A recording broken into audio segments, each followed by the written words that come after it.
One day, George the Steamroller was waiting for Percy to take him to a new workplace.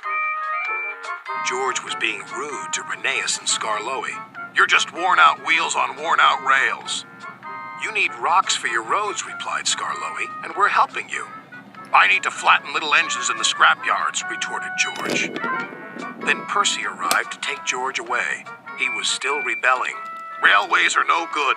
Turn them into roads." The little engines were pleased to see him go. George grumbled all the way to the old branch line. He was going to turn it into a road. When they arrived, George was rude again. "Bumpy ride on rotten rails. I'm glad it's over." "So am I," said Percy. "Ha!" huffed George. Percy was still fuming when he met Thomas. "What's up, Percy?" "It's George. He makes me feel down." "Just ignore him," puffed Thomas.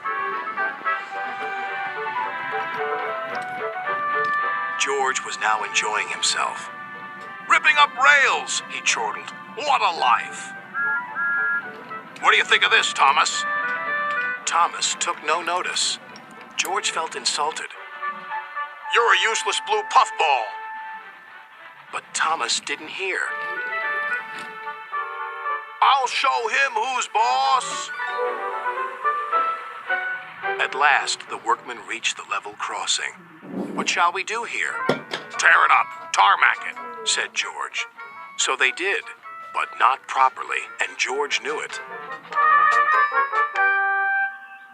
Later, Thomas was traveling home on the same line. He was pulling freight cars filled with vegetables. The signalman had forgotten to warn his driver about the crossing. "That's nice. We don't need to stop," said Thomas happily. "Yes, we do," called his driver. But it was too late.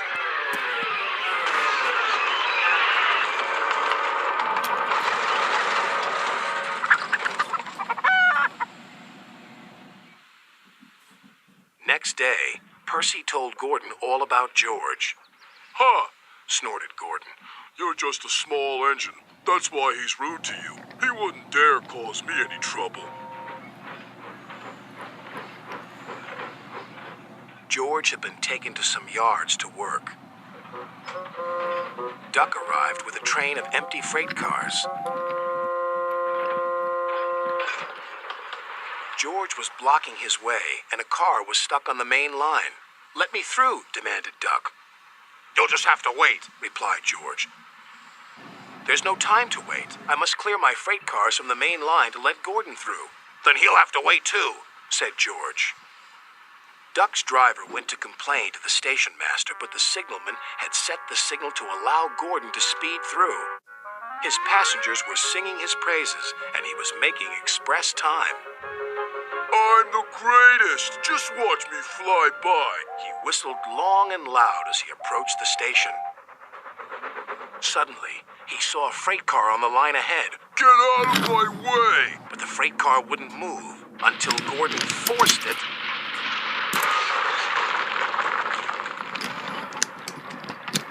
By accident.